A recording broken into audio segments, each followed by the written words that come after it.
गणेशपुराणं क्रीडाखण्ड 32 शमी महात्म्यं कीर्त्याः कथा।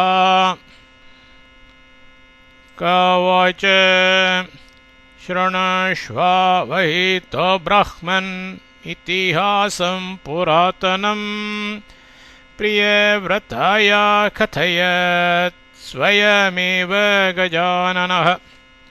गजानन उवाच शमीपत्रस्य महिमा शृणुष्वार्य महाबलम् न यज्ञैर्न च दानैश्च व्रतकोटिशतैरपि न जपै पूजनैर्वापि मम तोषस्तथा भवेत् न पद्मैर्नाण्यकुसुमैः शमीपत्रैर्यथा भवेत्। शमीति कीर्तनादेव पापं नश्यति वाचिकं स्मरणान् मानसं पापं स्पर्शनात् कायजं तथा नित्यं तत्पूजनाध्यानात् वन्दनाच्चैव भक्तितः निर्विघ्नकरमायुष्यं ज्ञानं पापक्षयोऽपि च वाञ्छासिद्धिरचापल्यं जायते नात्र संशयः।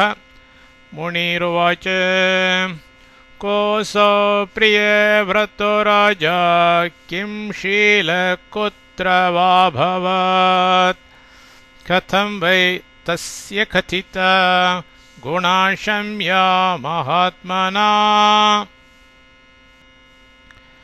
एनं मे संशयं ब्रह्मन् कृपयानुद सुव्रत। कवच अत्राप्युदाहरन्तीमम् इतिहासं पुरातनं शङ्करस्य च संवादं पार्वत्या सह पुत्रक। पार्वत्युवाच कथं शमी प्रियादेव सर्वज्ञ जगदीश्वर गजाननस्य मे शंस यदि ते मयि अनुग्रहः। शङ्कर उवाच शृणु प्रिये प्रवक्ष्यामि कथामेकां शुचिस्मिते यथा प्रिया गणेशस्य शमीति ज्ञास्यते तथा। प्रियव्रतो नाम राजा पूर्वमासीन् महामतिः सत्यवान् धर्मसम्पन्नो धर्मात्मा शंसितव्रतः तेजस्वी च वदान्यश्च वेदशास्त्रार्थतत्त्ववेत् सर्वलक्षणसम्पन्नश्चतुरङ्गबलाधिकः। पालयामास पृथिवीं प्रजापुत्राणि वौरसान् कीर्तिश्च प्रथमं भार्या प्रभातस्या पराभवत्। धूर्तश्च कुशलस्तस्य प्रकृतिसम्बभूवतुः कुशलौनीति शास्त्रेषु षडानन पराक्रमो बुद्ध्या पराक्रमेणापि रसा सर्वा वशीकृता स तु राजा वशं नीतः प्रभया तस्य भार्यया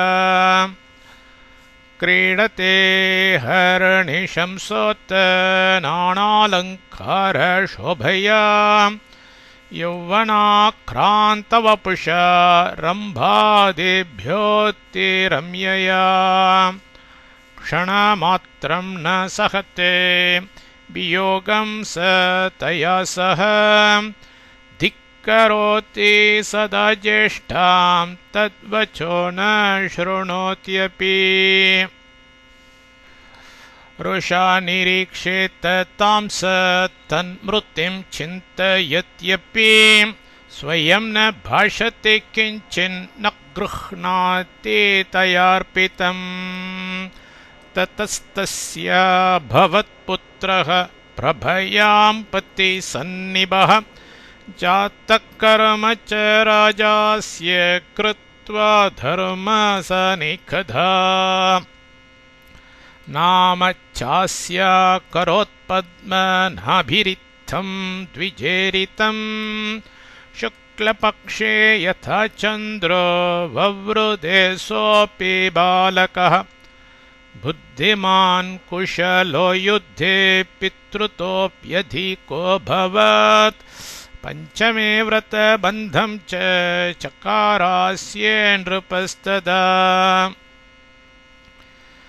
प्रियव्रतो महाबुद्धिर्मद्राणामधिपो बली पाञ्चालराजकन्यां स भार्यां तस्याप्यमेलयत् अतिवैभवयुक्तौ तौ विवाहं चक्रतुस्तयोः कदाचिदस्य सा पत्नी ज्येष्ठादासीत्वमापिता पादसंवाहनं कर्तुम् आगता भर्तृसन्निधिं निपपात मयि पृष्ठे सपत्न्या चरणाहता दुःखिता रुदति ह्रीणा जगाम निजमन्दिरम् कमाहं शरणं यायां को मे दुःखं व्यपोहयेत् सपत्न्या माणितायामेत्रात्ता स्याद्धरीरव्ययः स्मृतमात्रस्तु यस्त्रात्ता द्रौपद्या करुणानिधिः यां नैव मनुते भर्ता न कोऽपि मनुते पिताम् अतो न जीवितेनार्थः शोषयिष्ये कलेवरम् पिबेहालाहलं वापि पते वापीं जलान्वितां न मनो निश्चयं याति तस्य विह्वलचेतसा एतस्मिन्नन्तरे देवलो ब्राह्मणोत्तमः पुरोहितसमायातः स जगाद गजाननीम् उपासनां क्लेशहन्त्रीं सर्वकामफलप्रदां सा तदैव प्रपद्याशु मूर्तिं मन्दारनिर्मितां गजाननस्य सम्पूज्य स्नात्वा शुद्धदिने तु सा उपविष्टा पूजयितुं परमेण समाधिना त्यक्त्वा हरं हरिं चाम्बां तेजोयुक्तं परं रविं सर्वैः सम्पूज्यते देवादौ गजाननः विचार्यमाणे पञ्चानां भेदो नैवोपलभ्यते यो भेदेनेक्षते चैतान् स याति नरकान्नरः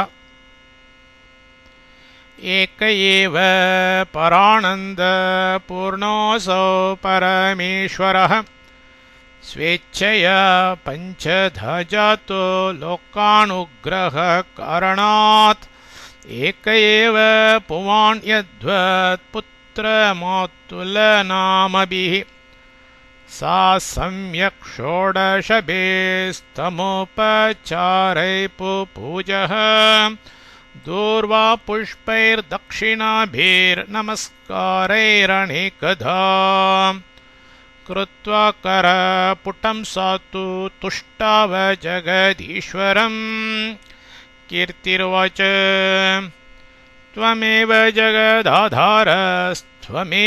सर्वकारणम् त्वमेव ब्रह्मा विष्णुश्च बृहद्भानुस्त्वमेव हि चन्द्रयमो वैश्रवणो वरुणो वायुरेव च त्वमेव सागरनद्यो लताकुसुमसंहतिः सुखं दुःखं तयोरेतोस्त्वं नाशस्त्वं विमोचकः इष्टविघ्नकरो नित्यम् अविघ्नकरो विराट् त्वमेव पुत्रलक्ष्मीधस्त्वमेव सर्वकामधोक् त्वमेव विश्वयोनिश्च त्वमेव विश्वहारकः त्वमेव प्रकृतिस्त्वं वै पुरुषो निर्गुणो महान् त्वमेव शशिरूपेण सर्वमाप्यायसे जगत् त्वमेव भूतभव्यं च भविभावात्मकस्वराट् शरण्य सर्वभूतानां शत्रूणां तापनपरः कर्मकाण्डपरो यज्वा ज्ञानकाण्डपरः शुचिः सर्ववेत्ता सर्वविदिः सर्वसाक्षी च सर्वगः सर्वव्यापी सर्वविष्णुः सर्वसत्यमयप्रभुः